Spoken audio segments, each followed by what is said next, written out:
Welcome to the Sourcing Industry Landscape Podcast, powered by SIG Org and hosted by Tiura.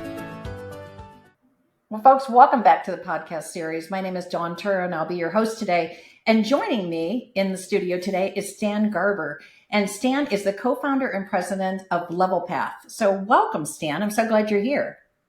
Don, so excited to be here. You and I have had a chance to work together for so many years. So excited we're sitting down, having a quick powwow here. Yeah. So, folks, if you don't know Stan, let me tell you a little bit about him because you should know him.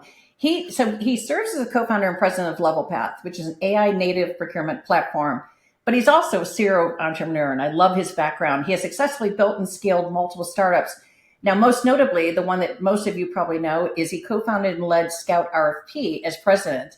And that was a widely adopted procurement solution within the SIG members. And then that Workday actually acquired it in 2019. Earlier in his career, he also co-founded Onasis, which is a restaurant-focused digital payment system that was acquired by Living Social. So serial entrepreneur, Levelpath has just been taking our members just like gangbusters. They love it. Now, Stan holds a finance degree from Case Western Reserve University, and he brings a distinctive combination of strategic vision and entrepreneurial drive to his leadership at Levelpath. So, folks, before we dive into the topic of today, which is AI's new era of sourcing, what actually drives 10 times efficiency in the enterprise, we're going to take a quick break for a word from our sponsor. Sourcing Industry Group, or SIG, is the premier global sourcing association and is widely known as a forum for providing thought leadership, networking, and training opportunities. Another central element of SIG is training. SIG is the parent organization for SIG University, which was founded on the ideals of elevating sourcing and risk professionals to deliver strategic value to their organizations and transform their careers. It was created at the request of SIG members who saw an educational training gap for today's workforce and offers one-of-a-kind certification and training programs for professionals seeking deep expertise in sourcing, governance, risk, intelligent automation, and more for themselves and for their teams. We perfected e-learning for adults before it was necessary. Our proven model for adult learners provides a flexible environment with online lessons, quizzes, and discussion forums moderated by expert faculty. Programs are offered in several different delivery models depending on you or your organization's need. Open cohort semesters start on average every 1.5 months, while closed cohorts for teams of 20 or more can start at any time. In addition, we also have self-paced or fast-track options. You can learn more about all of these offerings on the SIG website or by reaching out to one of our representatives. So make sure to take advantage of all that SIG has to offer for both members and non-members alike, because there really is something for everyone. So, Stan, I am so excited to talk to you because you have got one of the most amazing backgrounds. And on top of that, you're young, you're nice, you're not egotistical. So tell me a little bit about where this drive all comes from with you. Yeah, that is, probably I get my dad and family, ultimately is what I'd probably say. Just going a little bit more on the personal side of it. We came to both Alex, my other co-founder, and I, we've been working together for 23 years. We're both... What? Yeah, 23 years. Alex and I met, I don't know if you knew that, Alex and I met in high school, Don. Oh my goodness. No, I did not know that. Yeah, so Alex and I got a chance. We met, we hung out, we started, so both of us have a very similar story. So if you kind of hear my story, you kind of by default hear his. We're both Russian Jewish immigrants. We came to America in 91 when the Soviet Union broke up. And we landed in Cleveland. He landed in Cincinnati. He ended up driving up to a little bit later on, and we ended up meeting in high school. But a lot of the dynamics of just like, you come to America, to be kind of cliche and corny here, like everything my family kind of instilled was like, we brought you to the land of opportunity, like go live the American dream. And from 91 to 99, basically I kind of heard that. And I got a chance to actually see it. My dad, we came to America, I was 6. Nobody spoke a word of English. He literally picked up a trade. He was great with his hands. He became an upholsterer. which is furniture maker, and he built a small company in Cleveland. And I got to see firsthand from like, hey, he literally didn't know the skills. He went to work for 3 months unpaid as like an apprentice in the process. He then worked for somebody else for a number of years. Then he's like, I want to do it myself. We got a house. He worked in the basement. After school, I'd be doing this with him on the weekends, delivering furniture. Then he got an actual like shop later on in life. And like, you kind of get to see that firsthand. And just like, you got to put in the work. That's what it comes down to. And a lot of the drive comes from like, hey, going to the original question, it's like, build, create, like that's like what we're here for. And just like you, I mean, you created an amazing community. You're building it constantly. You're evolving it. And that's sort of like the same with Alex and myself, and a similar background, similar philosophy, similar upbringings. A lot of it comes down to go do something, go build, go create, go impact. And it's just one of those things. So sitting still, even in a 20-minute, conversation you and I are having right now, like I can't keep my hands still. I'm always very much so frantic in the Oh, I love that. So, on a side note, my youngest daughter is from Russia. She came from Vladivostok, and I adopted her as a baby. So, I love to know those are your roots as well. Yeah. So, jumping ahead, so now you are a serial entrepreneur. Levelpath has got a great reputation, and it is AI native. So, when we talk about the new era of AI sourcing, what does it really mean? And how is that different from just bolting on AI features to traditional legacy tools like most of the companies have done? Yeah, and it's one of those topics that is we discuss it almost everywhere, and it is kind of confusing because you kind of there's nothing that you see in today's tech that doesn't have sprinkle a little bit of AI. It's like almost the sprinkles on top or anything you want just to. But for us, we're the easiest way, and one of the things that I kind of thought about it, on how you see these big shifts in technologies. And, since I started really in software in the, really early 2000s, late 90s, I was still in school. We're still thinking about all of this. And, for us, it's like we've seen these waves. And you've seen there's a point in time, I would say, let's go back to on-prem versus cloud. There was a natural moment in time when software was like, they just raised their hand and said, hey, we're cloud native. We started in the cloud, we were developed in the cloud versus, hey, we started on an on-prem solution. How you architected that application was wildly different. And being able to utilize the different tech stacks, how folks access the software, folks interact with the software is just wildly different. And how you deploy the software. Then a little bit later, mobile, I think, is another really interesting thing. So there is this moment where, and you hear the words, like mobile native. And you're like, what is that? And it's like, well, I remember these commercials, when Apple released the phone, and it's like, I remember New York Times, you go to the New York Times website, and they're like, you could just zoom in on the browser, you could do all these things. Then Apple was like, we built something pretty magical here. What if we actually open up our SDKs and let developers develop on the mobile native platform? And what ended up happening there, now you think about an app, or you think about your mobile device, you open up an app and you're like, whoa, you could take advantage of geolocation. You could take advantage of push notifications. You could take advantage of unlike sizing. You could take advantage of all of these technologies. Literally, companies like Uber would have not existed because if there wasn't a native mobile interface to build on it. So when you think about building for like a normal desktop versus a phone, you're taking advantage of the capabilities in that hardware ultimately. Now, fast forward that into AI, and you literally have models. So there's fundamentally a few core models out there: OpenAI, Anthropic. There's Llama via Meta. There's Gemini via Google. There's open source projects. There's core models out there. You could go out and try to develop your own model, or you could say, I'm going to actually develop on top of these models. Like, we're going to build our tech stack that incorporates that through the DNA of the product set.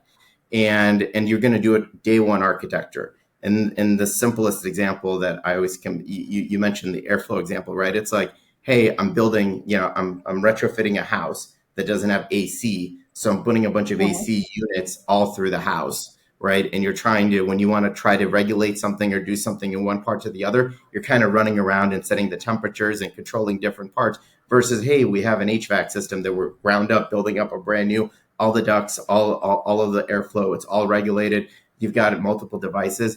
And that's what it means for AI native infrastructure. You actually have built the foundation. So when you need to do an update or maintenance, you're doing it at the core level, and it's going out through the whole entire product set automatically. Versus, hey, I'm going to make a tweak on this unit, or I'm going to make a tweak on this unit, because everybody wants that centralization. Everybody wants that one place to do it. And for us, this was better to be almost lucky than smart. Alex and I kind of joke. I think you mentioned the being humble part. This is where I'll take a big humble, sandwich here. Like, look, when we started, Alex and I left Workday in 22. We tried to go on vacation, epically failed. We worked the whole entire week with our families, and we came back, literally started working on this. Our idea with Levelpath, honestly, was the next system of record, but around the supplier data set and bringing the next end. And literally, we started working out in the summer of 22, in the fall of 22. We started developing late 22. ChatGPT released, or OpenAI released ChatGPT in November of 22. And there's this moment of Gen AI, like, oh my goodness, because AI has been around for a decade in a different way, behind the scenes, running algorithms and things that we just kind of took for granted. Why was that ad so perfect at that exact time? How did I know that I needed that item? And now you're actually generating things. So it really changed. And in 23, the APIs came out, and you're like, we can change how we build this product so drastically. And you natively bake it into the actual foundation of the model. So that's my really long way of teeing up this idea of if you were pre-2022, you have to make a decision. Are you knocking down that house and rebuilding some of the architecture and building the foundation so you can run the HVAC around? Or are you just going to keep bolting on? Because it's expensive and time consuming to go in and rebuild all of that. And I know it's a controversial. It's more powerful to have it integrated initially. I mean, so you don't have as many pieces that can be broken as a bolt-on type. 100%. But the most important part, beyond even the breaking, it's the evolution. And when you kind of look at what's happened in 3 years, we went from very simple, hey, I've got a question, and it generates a little bit of text, right? Then you're going, in just 3 years, the tech stack has changed so much. So if it's like you're basically right in front of you, every quarter, every month even, you're basically saying there's a brand new unit available and you need to update it. And you're like, crap, I just installed this new one. I have to go redo this, versus laying the framework where you're like, here's the horsepower. I'm just updating the software and it automatically updates everything else. So because AI is on such a rampant growth curve right now with the capabilities and even the models when they're being released, the developers of these models don't even know all the capabilities until you start actually R&Ding it in an environment, which is kind of wild for what it can do. So to us, one centralized nerves engine that could do this is widely different than bolting it on. I love that. So, I talk to members every day, and a lot of them are still on this AI journey, and they all say, we have not used AI to its fullest potential. So, and I think a lot of the barriers is they're scared of it. They don't know what they don't know. So what do you do to help teams overcome this so they actually use the full potential of AI? Yeah, and even the full potential of AI is kind of a little unknown statement, because it's kind of endless to how much you can do with it, truthfully. And the biggest thing and what I've seen is folks, there's always initiatives at the board level right now. At the board level, there's conversations being had how are we an AI-centric mind, right? You look at the market right now, there's obviously we've seen a huge increase in valuations in companies that are associated with AI. So there's always this, and there's real benefits. And we're seeing real impact in customer support, sales organizations, where they're using AI to automate a lot of tasks and even take people out of the equation and repurposing individuals or fine-tuning jobs, specs, all those things. And in procurement, we're kind of in the same spot where the business is asking, how are you using AI? And small pilots happen, but they don't roll out as widely today that I've seen. And a lot of it comes down to just because the expectations are kind of crazy. They're like, hey, we want to automate all of this right out of the gate. And it's not all of it can be automated out of the gate. So let's take a step back and see how in everyday life are you actually using AI? And I think the simplest things, step one, I know a lot of companies are we've opened up Copilot. The problem is with Copilot, with Microsoft Copilot, is no one's given it set purpose or use cases to think about for procurement. So folks are kind of just jumping in, asking a question or two. And then you get into this, okay, like we've gotten corporate ChatGPT licenses, and you're like, great. So let's start using those. And not even everybody has those across the board, but that's a great starting point. How do you actually use the application? And you have to kind of force yourself to be like, hey, I'm about to do something manual today. I'm about to write this email. I'm about to write my personal notes up for the day. I'm going to do my reviews for my team members. Is there anything you've done that you're doing right now manually? Can you give it a try to actually use AI to help you generate that content or generate the action plan or bullet points or et cetera? Even I'm pretty sure, and I don't know, Don, you could tell me for this call or not, like some of the prep things, like AI could have helped us very quickly. I know my team gave me some prep points and I know they ran it through. And AI said like, so it's just getting people to use it every day. Cause like right now today, when I search something, you just don't think about it. You just go to Google or you go to, your search engine of choice. It's a natural byproduct. So step one for us is just do the small things.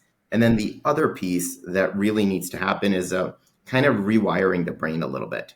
Because what you have to do is you have to think a little bit differently. Because now AI is powerful, but AI is there to help and serve what you need. So that means you now have to be a really good instruction giver. So every person is now a manager. And I know that's like an interesting thought experiment to go through. You're like, you are now a manager, whether you're actually our manager or not, but like you needed to do something and it can't read your mind. Just like when you manage a set of individuals, like you want certain things to happen a certain way. It can't you have to be very direct and specific.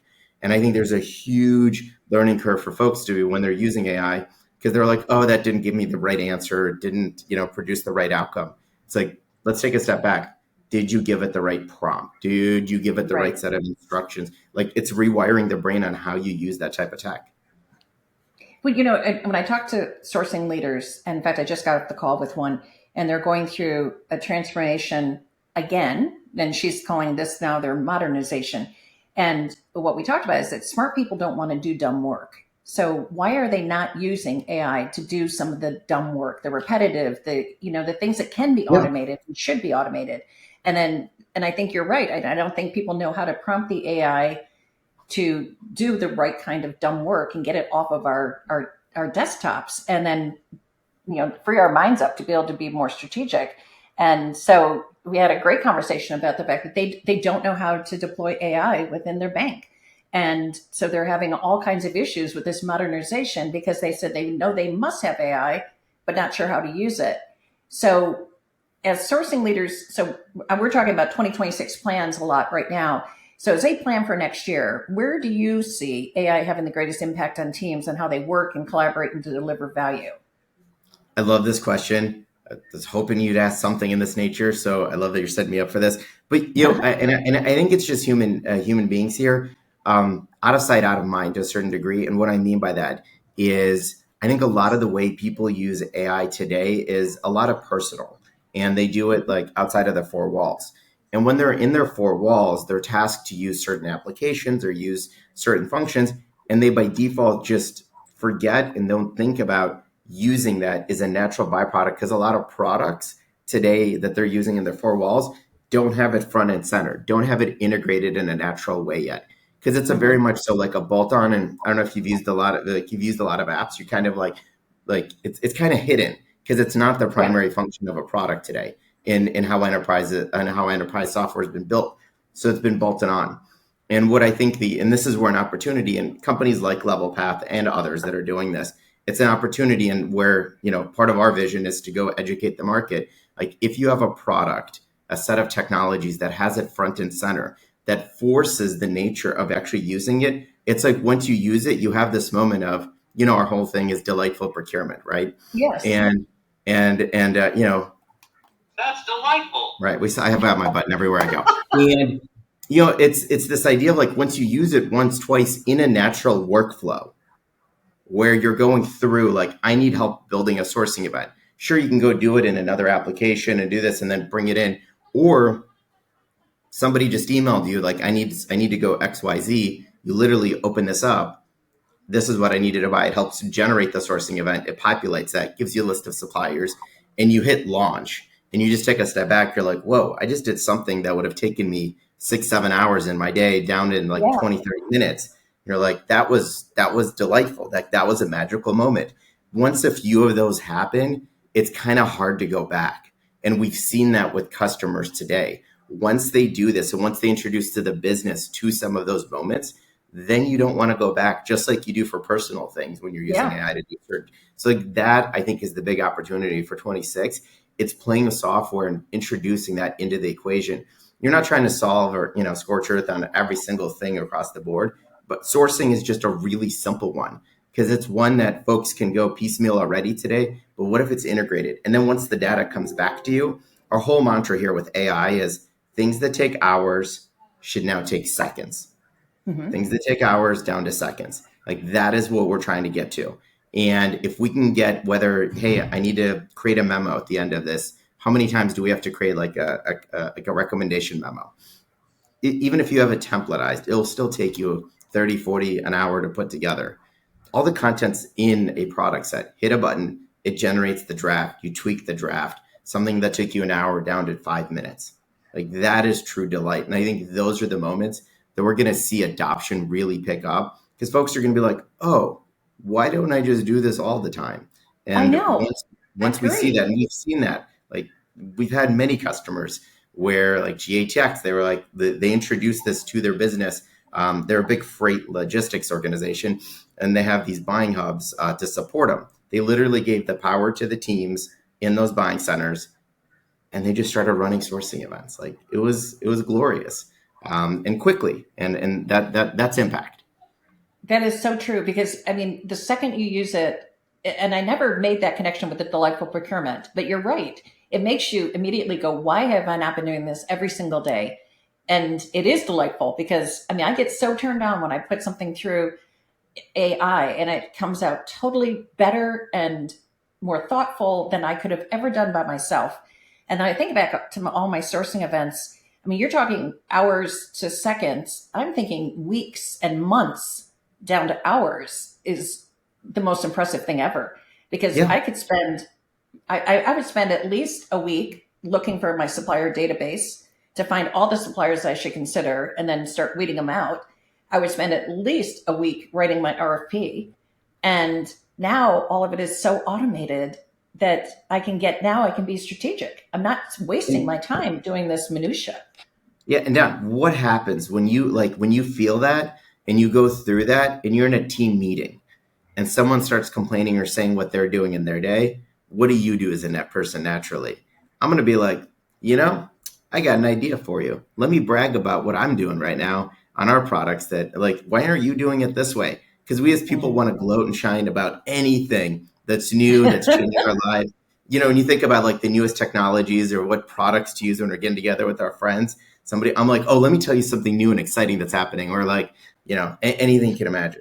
And the viral, like, the nature of it. So what we want is that delight moment, so it can internally spread in a very viral way. I don't know. It's like one of those things where you humify this process and bring joy into the equation, and magic happens. And then adoption, to your point, I think adoption will come as a byproduct of it very, very quickly.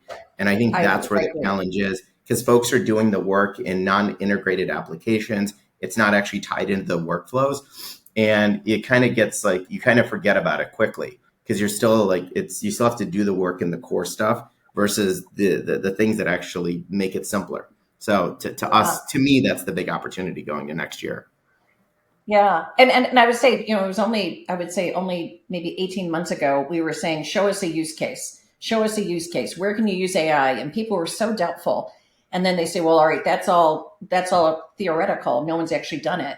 Now we've got so many proof of concepts that it does work that I think the next evolution is going to be finally that we all adopt it and that we all enjoy it. But I think we finally are getting to that point on the curve where now people are going, yeah, it's real, it's there, I should be using it. So I'm hoping 26 and 27 are going to be like light bulb moments for these companies. We want to supercharge, we want to level up people's ultimate work site. I mean, that's the vision that we want for us. And we're incredibly excited about this. We're actually going to be doing like an event for our users called Level Up. It's kind of a preview to what's about to come. Oh, nice. In March. Yeah, so we're super excited. We're going to be doing that. But for us, it's like that is it, and that is how you get it. You started this conversation with a 10x increase in efficiency. Like that is meaningful. We've had customers. There's another tech company here, and he's like, they used a product that near and dear to my heart previously, and you can guess what that is. And they switched over to Levelpath, and they were like, we've done more than twice the volume in the first quarter than we did all last year in the new product using AI to help. And our direct team now wants access to it because we just showed them how we're doing it. And that just happened in a very viral component because guess what? Once you've done it and you love it, you've got the swagger to go to every other individual and be like, check out what I'm doing. Oh, well, in fact, I could name a couple members who were with you previously who said as soon as Levelpath came out, now I'm at Levelpath, they've been following, like, I'm going to follow Stan. Whatever he does is going to get better with every iteration. So I was just at a regional meeting just 2 weeks ago, and that was the conversation. I follow Stan wherever he goes.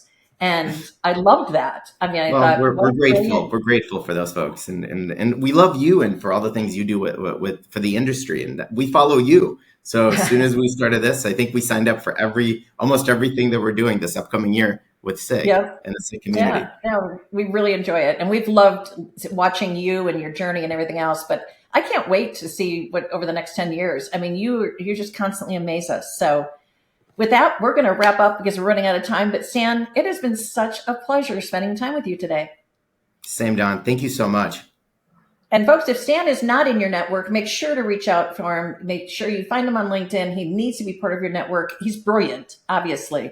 So not only that, he's also nice and humble, and he will take your call and he will answer your questions. So folks, if you don't know Stan, make sure you get him in your network right away.